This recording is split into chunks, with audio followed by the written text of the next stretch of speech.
Muy bien, estamos de vuelta y vamos a hablar ahora de la transición energética en el Perú a través de una propuesta que se denomina Rumbo Energético, y sobre este asunto nos va a dar mayores detalles el exministro de Economía, el señor Luis Miguel Castilla. Buenas noches, gracias por estar con nosotros. Buenas noches, Maite. Gracias por la entrevista.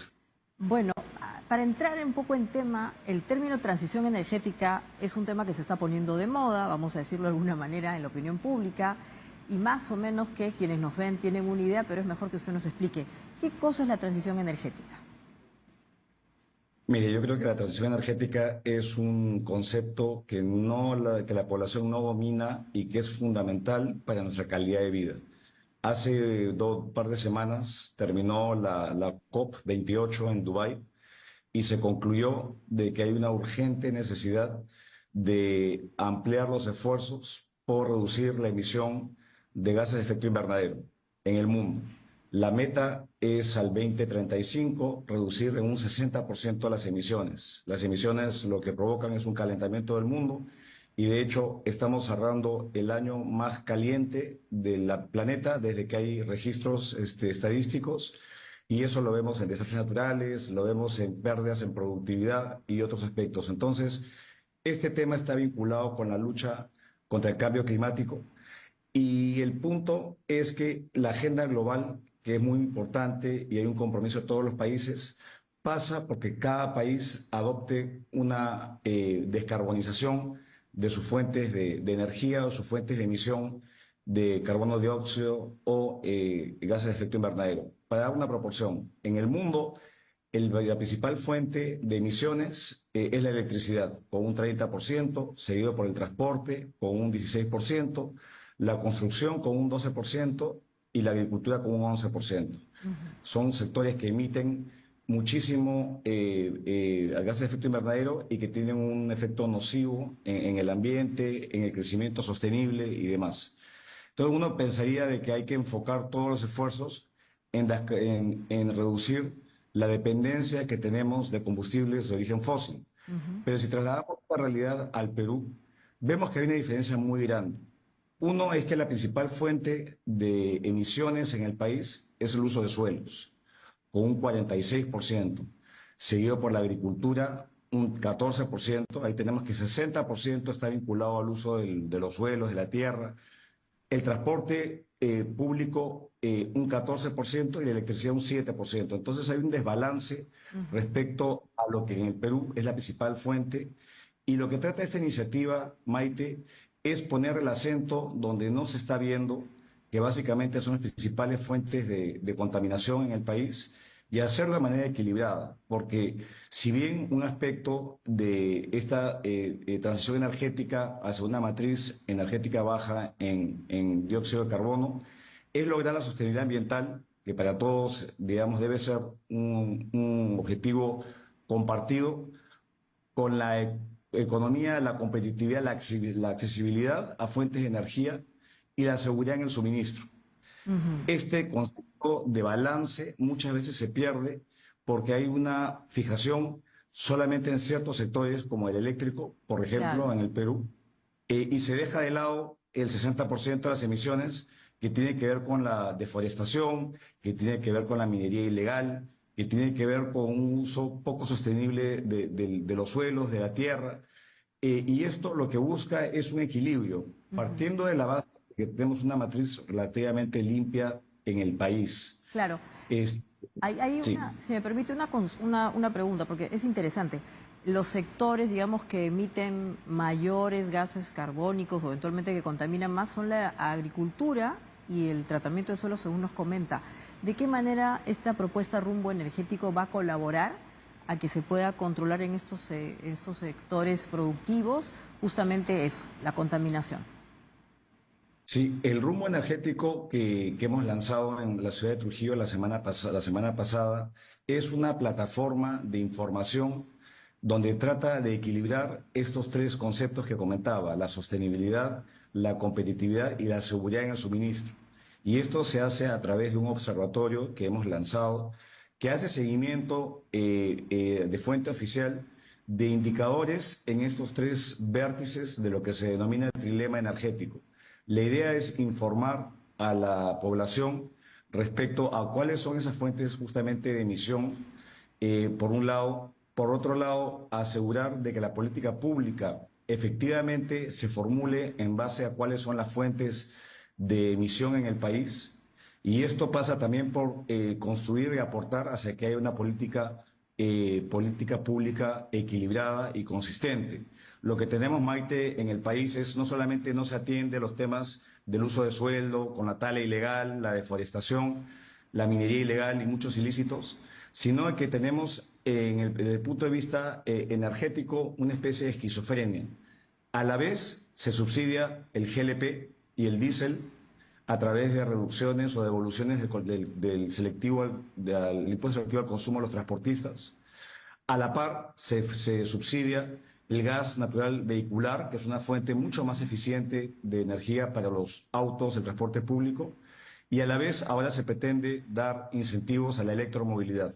Entonces, al tener una política pública un poco desorientada, la idea es, en base a esta información y en base a la difusión que pretendemos hacer a través de crear opinión en base a evidencia, eventos que comenzaron en Trujillo y se van a ir en marzo a la ciudad de Cusco y en otras partes del país, es crear conciencia sobre un tema que es fundamental para el desarrollo del Perú, que es la energía, que es la sostenibilidad, pero no en base a prejuicios ni en base a dogmas, sino en base a lo que la evidencia señala.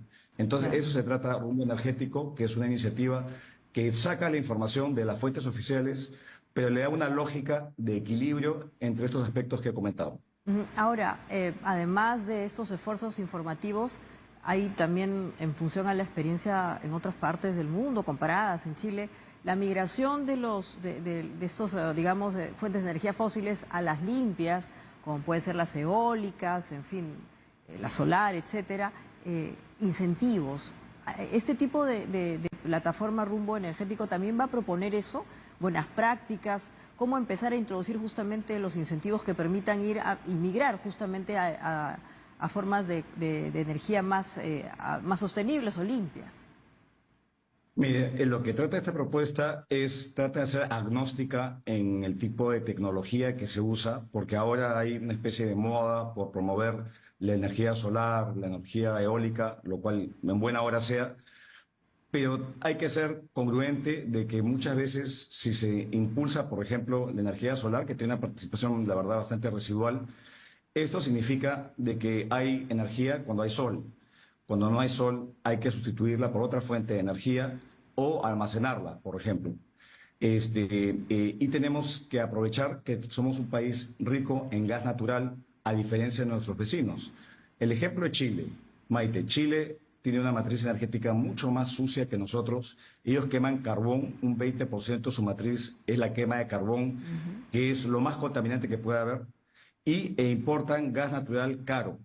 En nuestro caso, tenemos una matriz que es relativamente limpia y que tiene entre la hidroenergía, que representa el 50%, la termoenergía, que se basa en gas natural, que representa un 40%, y el saldo, que son las energías, las energías renovables no convencionales, tenemos un punto de partida que es muy bueno para justamente transitar este camino de descarbonización de nuestra economía, pero buscando un equilibrio. Vemos que la discusión pública se centra únicamente en el sector eléctrico.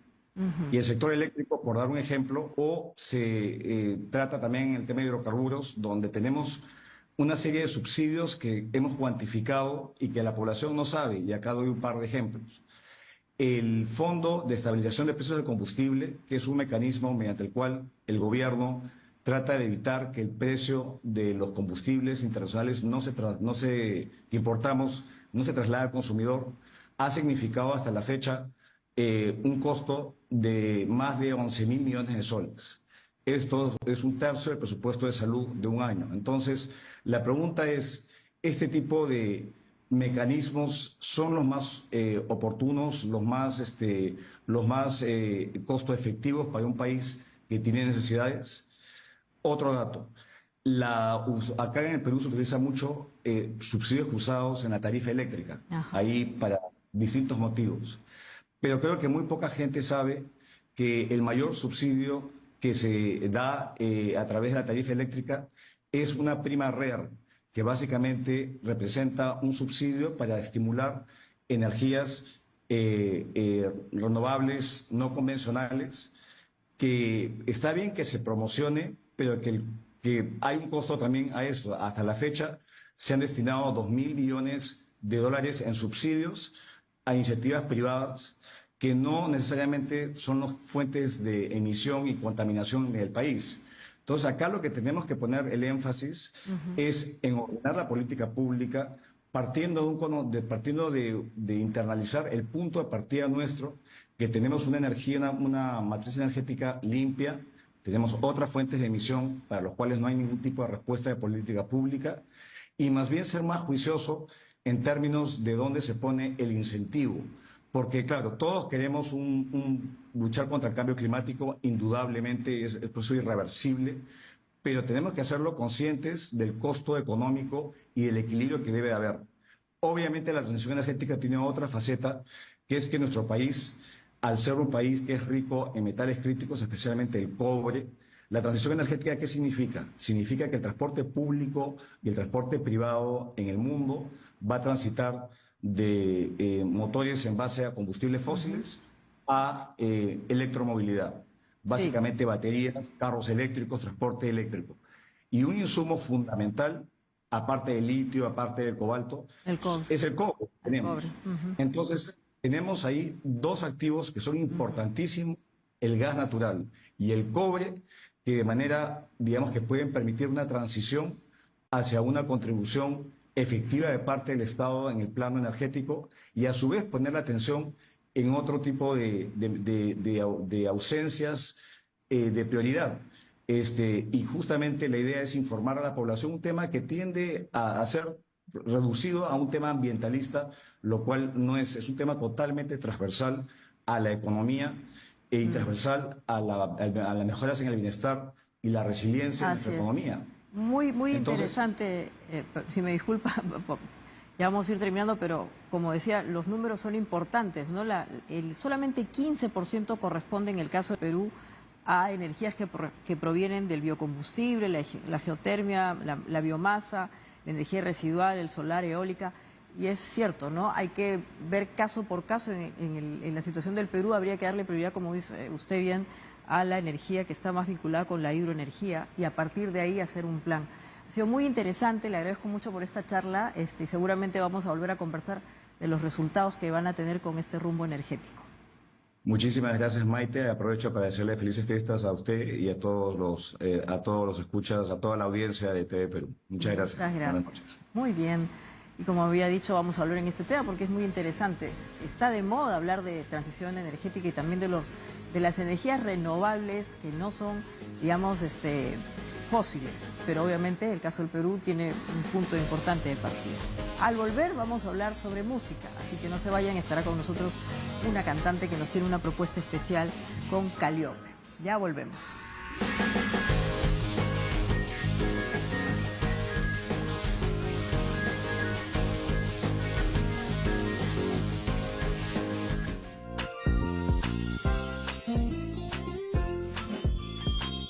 IRTP les desea feliz Navidad y un próspero 2024.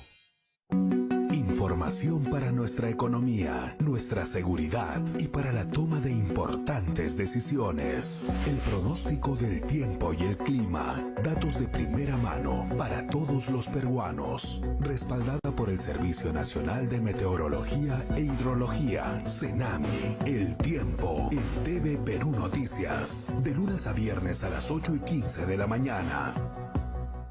Son tiempos de redes sociales, likes y tendencias. También presentes en el deporte. Por eso hemos preparado para ti un programa acorde con esta era. Aquí tendrás lo más impactante y trascendente del deporte.